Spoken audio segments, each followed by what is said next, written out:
Evet, şimdi geleneksel Japon evinde ev sahibimiz bize yemek yapacak. Yapıyor daha doğrusu. Ben de şimdi onun yanına geldim. Sayaka, my first host in Japan. She is so lovely and hospitable, and she is making us traditional Japanese food for us. Thank you, Sayaka. What's your I will show them the environment. Is it okay? Because people are wondering how is Japanese house. Yes. Okay. Böyle tatlış bir mutfağı var. It's really lovely. She thinks it's not, but size şimdi evin geri kalanını ve yemekten manzaraları da göstereceğim.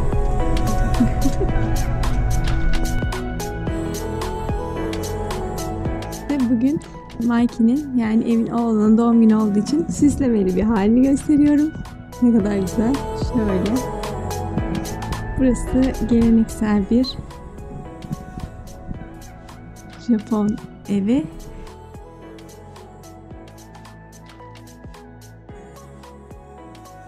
...12 yaşına gireceği için. Burada kitaplık. İşte şurada. Görüyor musunuz bu klasik Japon kıyafetleri gibi. Ama ufak bir versiyonu. İşte kedi çok seviyorlar. Kedide çok fazla şey gördüm. Neden bilmiyorum. Burada böyle eşyalar. Gördüğünüz gibi paralar falan açıkta. Burada herkes birbirine aşırı güvendiği için hani kimse bir şeyini saklamıyor. Biz birkaç gündür böyle eşyalarla falan aynı odada kalıyoruz. Şurası yatağın vesairenin olduğu yer. Şöyle göstereyim. Böyle yer yataklarında yatıyoruz. Gayet ama güzel. Ve her yerde böyle perdeler var. Şurada yine mesela bu kapılar falan hep açılıyor.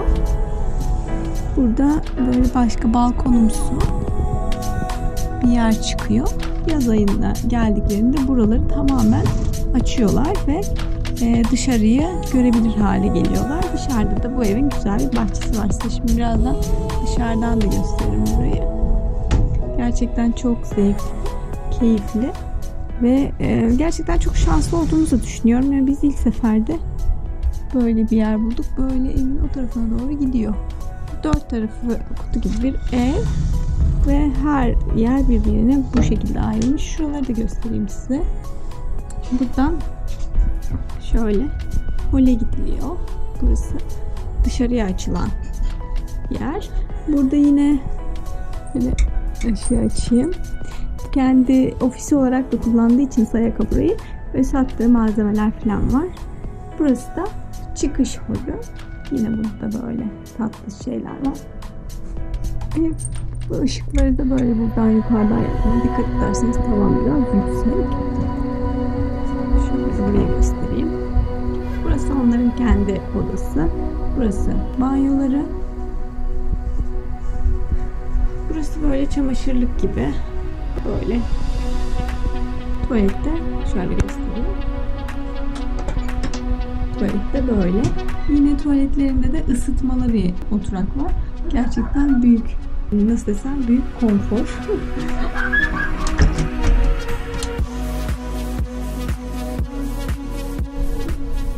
Çocuklar sesini duyuyorsunuz.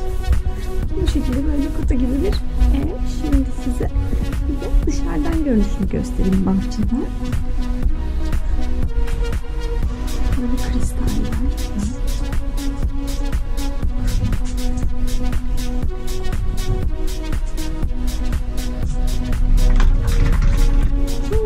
Yağmur yağıyor mu? Ben de burayı böyle bir göstereyim dedim ama neyse çok uzaklaşmadan artık sonra göstereceğim. Yağmur yağdığı için gidemedik zaten.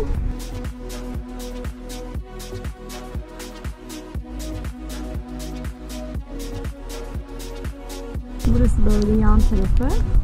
Aslında her yer, çevresi gördüğünüz gibi böyle yüksek binalar da var ama bu klasik, yani nadir kalan evlerden. Şöyle.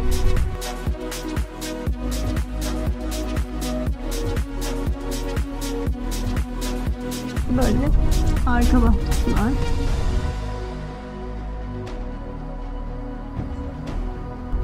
Evet, şimdi böyle açıyorsunuz ve giriyorsunuz.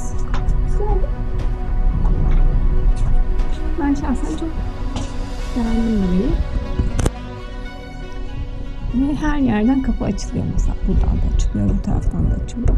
Her yerde de perdeler var. Çok keyifliyiz ve çok böyle gerçekten hem oturması keyifli hem de biz çok şanslı olduğumuzu düşünüyorum. Yerde yatıyoruz. Şuraya yere eşyaları seriyoruz. Yatakları, döşekleri seriyoruz. Orada yatıyoruz. Ryokan diyorlar galiba. Tam konusunda bilmiyorum. İnsanlar bu gibi evlerde kalabilmek için dünya kadar para ödüyor. Onun yerine Couchsurfing'i kullanarak gerçekten böyle evi güzel olan birinin evinde kalabilirsiniz. Sayaka Couchsurfing'de bu Kitakyushu civarında %100 cevap veren, neredeyse herkesi konuk eden bir kadın. Çok tatlı bir insan. Biz normalde 2 gün, bir geceliğine gelmiştik. Bir gün daha kaldık. Sonra bir gün biz kalmaya rica ettik. Çünkü benim ayağım çok ağrımıştı. Bir de bu Wisteria Garden'ı görmek istemiştim. Sonra yağmur, bugün yarın ve öbürsü gün yağmur yağacak olunca kendisi de bize bu havada bisikletle gitmeyin, kalın, diğer günlerde gidersiniz dedi. 2 Mayıs'a kadar buradayız. Tabii ara ara ben de dışarı çıkıp işte size marketleri falan göstermeyi düşünüyorum. O videolarda görüşeceğiz artık. Evet, şimdi yine hazırladık. Ev sahibimiz. Bu tabii ki olmazsa olmaz, menemen yaptık. Bu da, what's the name of this food? Yakisoba. Yakisoba. Yakisoba. Yakisoba yiyeceğiz.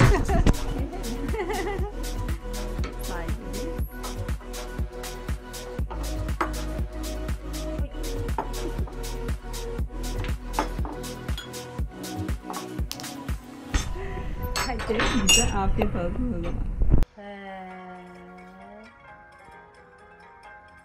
Oh, traditional music? Yeah, yeah. Hey.